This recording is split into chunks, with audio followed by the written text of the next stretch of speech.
Bala ngopi. Warung ya. Ya, assalamualaikum warahmatullahi wabarakatuh. Ketemu lagi bersama saya Alfa di Jejak Sales. Saya hari ini akan coba bahas review motor Vario 125. Reviewnya, kenapa sih Vario 125 kok bentuknya nggak mirip Vario 160 AHM? Jadi biasanya kan AHM mengikuti tuh tren-trennya. Nah sekarang tidak, kenapa, itu alasannya. Saya coba bahas, saya coba bedah, analisa seperti apa. Yuk teman-teman. Oh iya, gimana kabarnya teman-teman? Saya doakan teman-teman dalam keadaan sehat, dimudahkan rezekinya, dilancarkan segala aktivitasnya. Dan yang belum punya motor, saya doakan tahun ini biar bisa beli motor cash. Sekarang saya akan coba bahas Vario 125 dan 160. Oh ya, yang belum subscribe, subscribe dulu ya teman. Saya minta bantuannya kepada teman-teman biar channel saya berkembang, saya semakin bersemangat membuat video, dan khususnya teman-teman tidak ketinggalan seputar motor terbarunya. Nah ini satu Vario 125 dan Vario 160.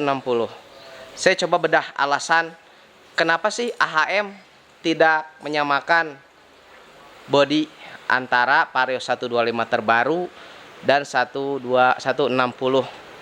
atau mesinnya juga tidak 4 katup gitu. Harusnya kan disamain tuh karena efisiensi gitu, efisiensi produksi. Nah ini kenapa sih alasannya? Ternyata ada apa? Ada analisa yang mengatakan ya intinya akan fatal gitu. Nah coba sekarang kita bahas ya. Yang pertama apa aja. Sekarang kita coba deh ke bagian desain. Jadi kenapa desain tidak sama?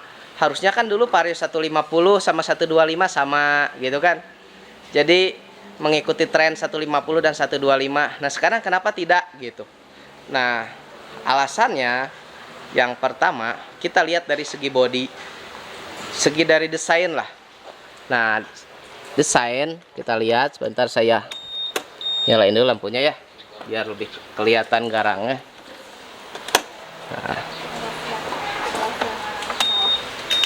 Nah jadi masalah desain itu si Vario 125 ternyata peminatnya masih banyak gitu. Peminat Vario 125 itu sangat banyak gitu. Jadi berbeda dengan Vario 160. Ternyata waktu Vario 160 diluncurkan, jadi ya ambisi masyarakat tidak begitu ambisius gitu terhadap bentuknya gitu. Karena ini aneh gitu. Jadi kaget lah mungkin masyarakat Indonesia, bodinya berubahnya drastis total gitu. Jadi antusiasnya tidak begitu wah gitu. Jadi penjualan Vario 160 juga tidak seantusias waktu zaman dulu Vario 150 launching. Nah kalau dulu kan Vario 150 begitu launching itu antusiasnya luar biasa, marketnya tumbuhnya luar biasa gitu untuk Vario 150.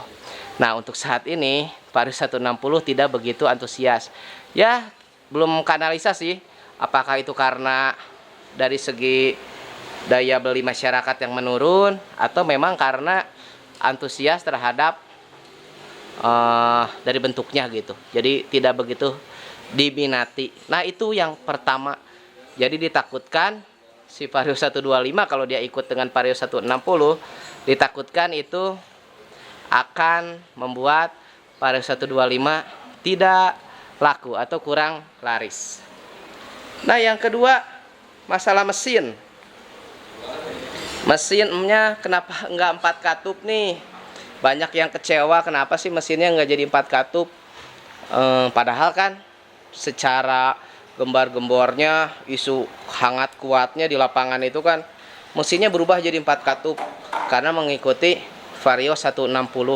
Sama seperti Vario 125 dan 150 waktu itu gitu.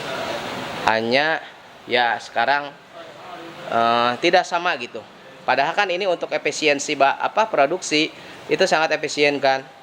Tapi kenapa dibedakan gitu? Nah, karena si mesin 125 ini ya dia masih diminati juga sama Indonesia. Saya kurang begitu paham tuh. Apakah memang masih banyak diminati karena efisiensi bahan bakarnya yang sangat irit gitu. Jadi si Honda dia belum berani gitu. Jadi karena mungkin Vario ini di kompetitornya dia masih kurang. Jadi emang Vario 125 ini dia punya market tersendiri gitu. Berbeda dengan kompetitornya yang Vario 125 yang cc 125-nya banyak gitu. Karena Vario di Honda itu yang 125 cuman Vario. Jadi memang si Vario ini marketnya aman gitu. Bukan karena banyak diminati juga, karena marketnya aman. Dia main sendiri di Honda itu. Tidak seperti Beat. Beat itu ada Genio, ada Scoopy, walaupun segmennya berbeda tapi cc-nya sama gitu. Bisa saling makan antar market gitu. Nah, itu yang kedua. Nah, yang ketiga ini bila mana Vario 125 diganti cc-nya jadi atau bentuknya cc-nya sama 160 4 katup, bukan cc-nya ya, maaf ya, tapi mesinnya 4 katup tapi cc 125 dan bentuknya disamakan dengan Vario 160, ditakutkan akan terjadi kanibalisme antar produk. Kanibalisme itu teman-teman saya ibaratkan ini saling makan marketnya. Jadi orang yang mau beli Vario 160, nah dia malah belinya Vario 125. Karena apa? Dari tenaga Vario 125 4 katup mungkin luar biasa. Jadi yang tadinya mau Vario 160 dia memilih 125. Gitu, bentuknya sama. Walaupun cc-nya beda tapi tenaganya udah luar biasa gitu. Pasti orang-orang akan memilih Vario 125 jika bentuknya disamakan karena dari segi harga beda gitu. Ini kejadian seperti Vario 150 dan 125 waktu tahun kemarin. Itu yang saya rasain, antusiasme Vario itu dia lebih suka yang Vario 125. Ya mungkin karena bentuk udah sama gitu, hanya beda di kunci aja sama cc-an gitu, cc mesin gitu. Engine doang yang berbeda gitu. Itu antusias ke 125-nya luar biasa. Jadi mau nggak mau orang yang tadinya mau beli Vario 150 malah beralih ke Vario 125. Nah ini sama dikhawatirkan Honda kalau si Vario 125 bentuknya disamakan dan cc-nya 4 katup, ditakutkan Vario 160 marketnya akan kemakan oleh saudaranya adiknya Vario 125. Nah itu teman, jadi ada 3 karena bentuknya yang tadi udah ada 3 ya, karena bentuknya, desain, terus mesinnya, terus tidak mau karena masih laku tuh, dan juga karena ditakutkan akan kanibalisme gitu antara Vario 160 dan 125. Kalau udah kanibalisme itu bahaya. Sepertilah kompetitor lah.